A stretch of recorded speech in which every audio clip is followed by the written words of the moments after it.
Hello and welcome back to the JB Web Show, or WJBW, Orlando's own quasi-radio web show. And this week we actually have an Orlando artist that we're going to get to chat with, and it's going to be a great interview. It's Mr. Doug Powell, and let me cue up a proper introduction. Besides the fact he has 4 portraits in the Hollywood, California's Ripley's Believe It or Not Museum, and he also has work in New York Times Square, different locations across the United States here, downtown Sanford. His name is Doug Powell. He's a mosaic artist, and he uses puzzle pieces and keyboards from computers. He's a very cool guy, and we get to speak with him. So let me bring him in properly with an introduction. Doug Powell lives in Oviedo, Florida. Is born in Ashland, Kentucky, and raised in Basking Ridge, New Jersey. Doug has been painting and drawing since he was old enough to hold a pencil.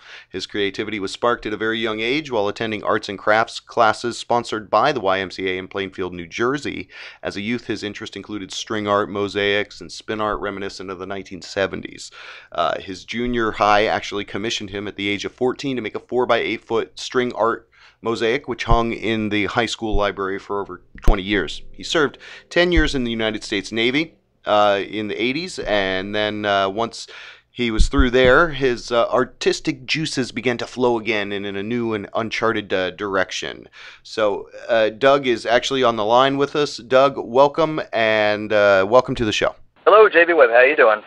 Thanks, Doug. Doing great, man. Thanks again for being on the show. But, you know, I guess I really don't have to talk a lot about your background. We kind of went over it there. But any other insightful information you can give us about your background? And really wanted to understand how you term your art. Is it mosaic art, or maybe you could just speak to those couple of points? Sure. Well, you know, as the years click by, the desire to get back into bringing back my creative edge has been growing stronger and stronger. So I pretty much just delved into starting to paint, do some abstract painting, which never really went anywhere. But the bottom line is I've always wanted to do something and try to figure out what I could do that nobody else has done or come up with, as far as I could tell. And it kind of happened just by accident, messing around in the garage, throwing some house paint, using up the leftover house paint.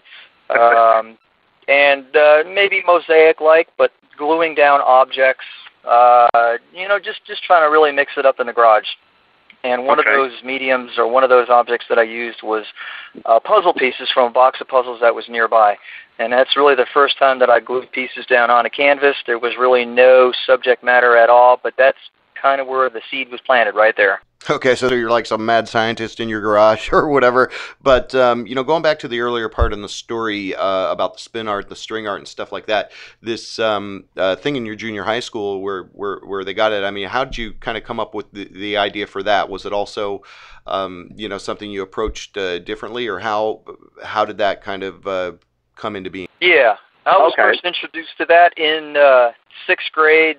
And instead of using the craft materials that were provided, I went home and decided I'm going to use nails and embroidery thread. So I guess I've always decided, and whatever I challenge myself with, it's got to be big, and that's where that started. I built this huge mosaic string art on the wall. It was like a 6-foot diameter, had 3,000-4,000 feet of embroidery thread in it, and one thing led to another.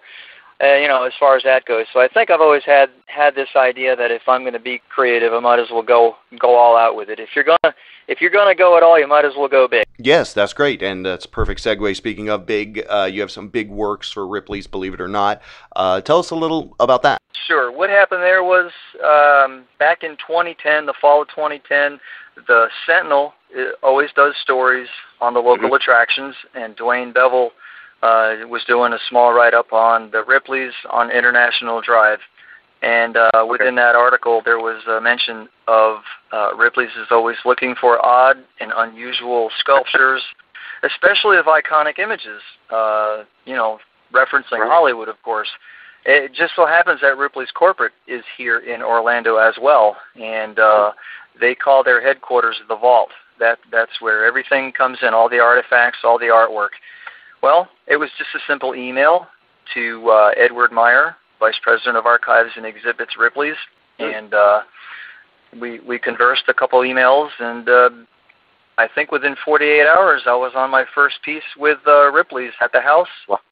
I did a Sophia Loren 48 by 48 on canvas. That is really where my association with Ripley started. Well, I can tell you honestly, I feel that your artwork is so incredible. Your whole portfolio is so unique, and just original. So if people want to collaborate with you, do commission work, get involved, buy some of your work, is the website the best way for them to do that? Yeah, my website, and also I am, of course, there on Facebook, Doug Powell Artwork, and I've got a growing fan base there. Yeah. My artwork is also on fineartamerica.com, and it's also on Zibit.org, and basically you can Google search my name or puzzle art, and a lot of these images are coming up on Google searches at this point. Well, fortunately, you've given us access to a lot of great images to use during this interview. The other interesting question, though, is what else do you use for mosaics that you've typically had a lot of success with? Are there other things out there you'd like to use, or maybe speak to that?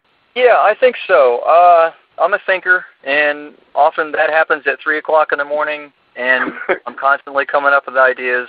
And really, the second medium that I'm working with is cast-off computer keys from computer keyboards. And this is something that Ripley's has taken a liking to, because I've kind of turned that medium into an interactive. I've done a couple of the presidents there in the computer key mosaics. A 4-foot by 3-foot contains close to 3,000 computer keys, and since there is numbers and letters on those keys, I couldn't resist but turning that into a word search.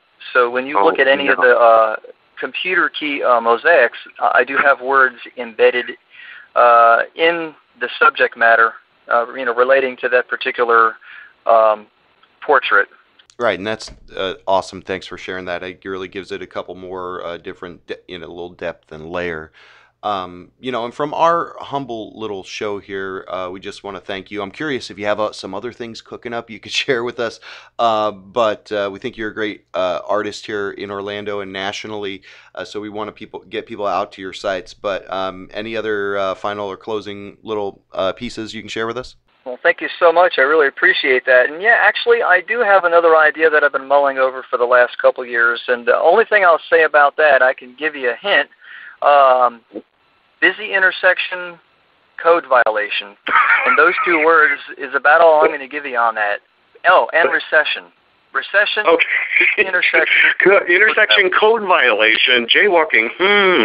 Those two things put together, that hopefully will become my next idea that I'm working on, but I got to figure it out first.